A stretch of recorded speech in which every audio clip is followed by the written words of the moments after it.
Eu sou a professora Raquel, sou estudante do curso de Licenciatura em Filosofia da Universidade Federal de Pelotas e hoje nós vamos estudar, na nossa aula 2, sobre quem foram os sofistas.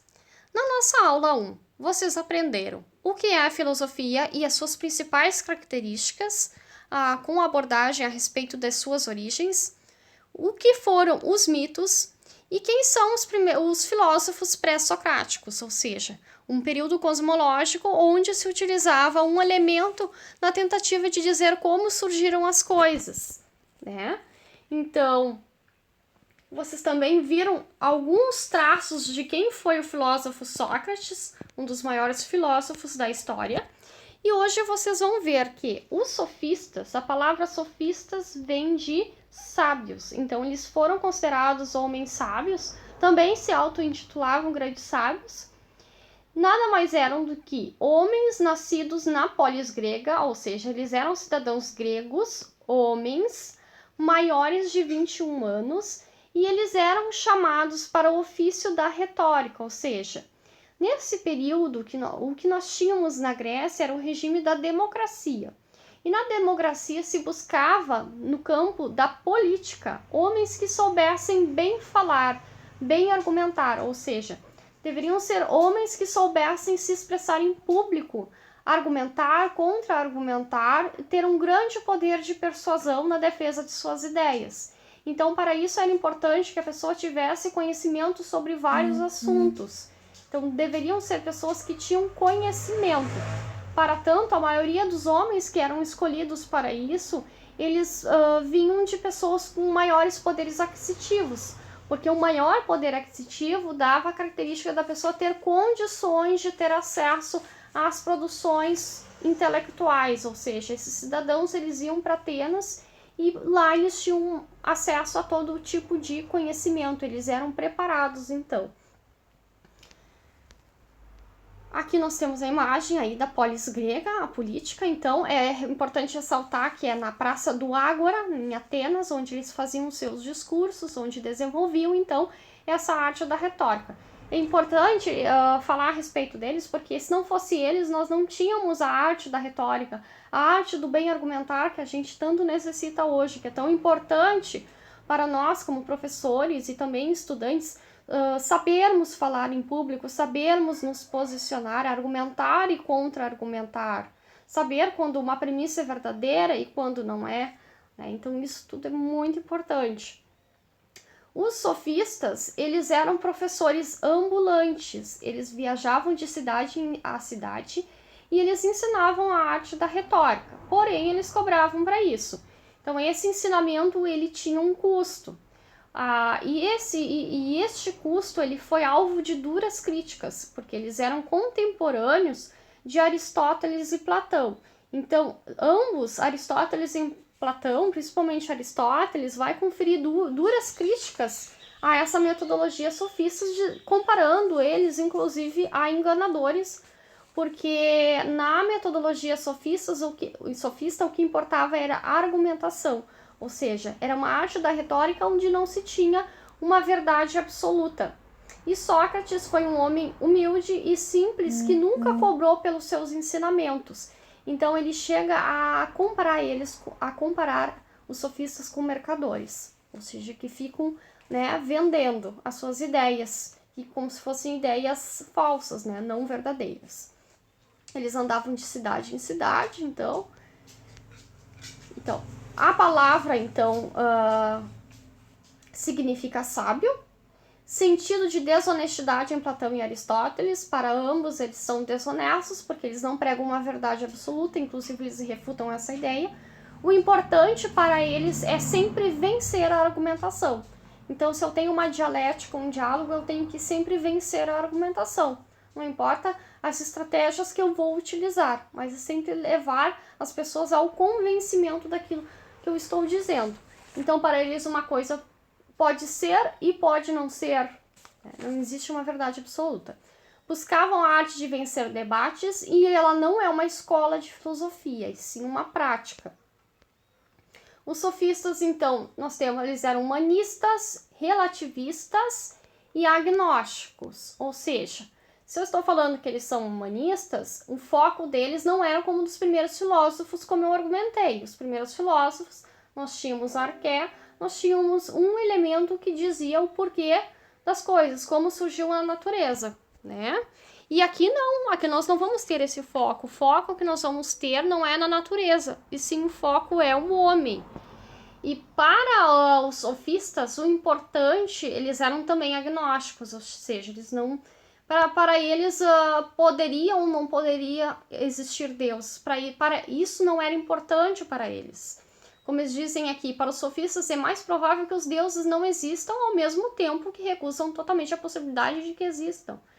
Preferem não falar sobre o assunto. Então, para eles o que importa é a vida terrena. Eles defendem o bem viver aqui nesta terra, nesta vida. Eles não defendem uma ideia de vida pós-morte. Então, a questão de cobrar, que eles cobravam por esse ensinamento, está muito ligada a esta ideia que eles tinham de ter uma boa vida. E esses recursos financeiros que eles ganhavam, com certeza deu essas características para eles.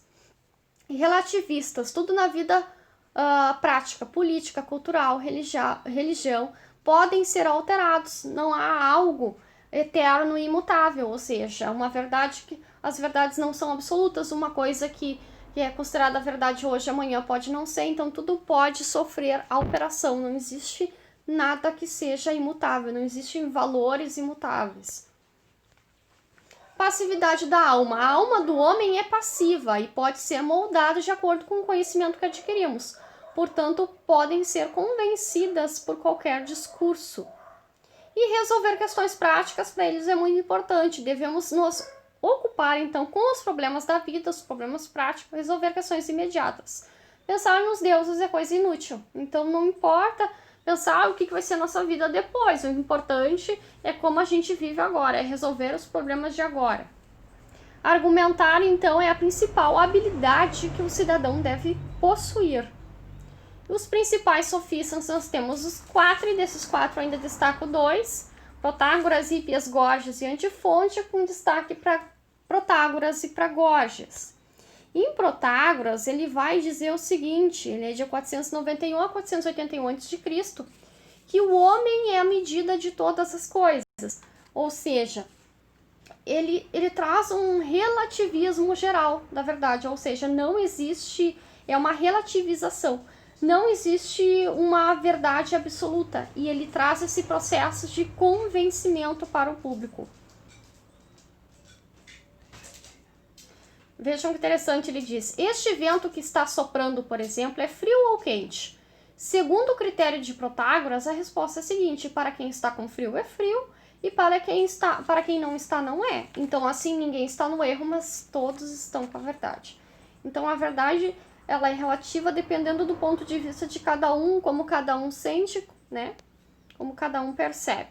Gorgias, o Gorgias é interessante porque ele vai trazer uma descrença da razão principal. Nada existe de absoluto, não existem, isso é importante, não existem verdades morais para Gorgias, nem hierarquia.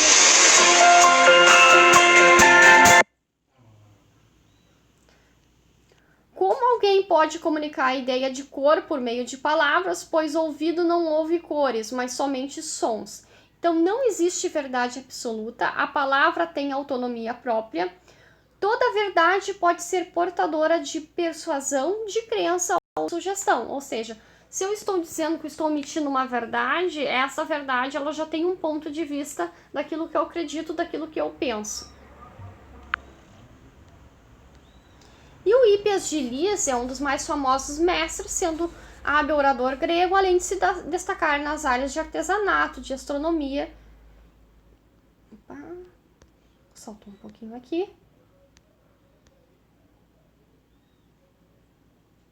Matemática e história. Como eu disse, né, os filósofos, os sofistas, eles tinham muito conhecimento sobre vários assuntos, sobre várias disciplinas, né, então um bom orador, ele precisa... Por que hoje uma pessoa que tem uma boa eloquência, uma boa dicção, é aquela que lê muitos livros? Então é importante que a gente busque o conhecimento sobre vários assuntos, que nós tenhamos vários tipos de leitura para ter uma boa forma de argumentação. Acho que por fim aqui. E por fim a gente tem o Antifonte, então, que defendia também a canção, valorizava particularmente a poesia, que considerava útil, e a música, ou seja, se a lei é uma convenção, se a lei me convém, né, vou aplicar na minha vida, mas se não me convém, então ela não dá todo esse peso de moral que nós acreditamos. Mas, professora, por que é importante estudar os filósofos pré-socráticos, os filósofos sofistas? Perdão. Por que é importante? Porque nós temos a questão do desenvolvimento da arte da retórica. Não podemos negar o conhecimento que eles passaram neste período. Nós temos alguns registros de textos. E eles trouxeram algo muito importante para dentro da carreira do professor, né? Embora se tenha aquela discussão que o filósofo Sócrates era contra a questão deles estarem cobrando, hoje, graças a Deus, talvez eles tenham sido um ponto de partida para que os docentes hoje sejam reconhecidos, para que houvesse o ofício de docente, que o docente tivesse o seu salário, né? Porque eles eram professores que iam em vários lugares, em várias casas, transmitindo o conhecimento que eles tinham sobre vários assuntos. Então, talvez ali tenha sido um estopim para um desenvolvimento maior da carreira docente. E a questão da retórica é muito importante para você, aluno, que leia sobre tudo, que leia textos filosóficos, que leia sobre literatura. Os sofistas, eles se dedicavam muito à questão da poesia, né? Então, muitas vezes a gente não tem essa valorização da poesia, e isso, o contato com vários mecanismos e formas de linguagem facilita para que a gente se consiga desenvolver melhor a eloquência, a maneira de se comunicar, de compreender, de argumentar e contra-argumentar. Então, é um aprendizado importante. Eu espero que você tenha gostado dessa aula. E na próxima aula, vamos aprender um pouco mais sobre Sócrates. Não percam. Um grande abraço, professora Raquel.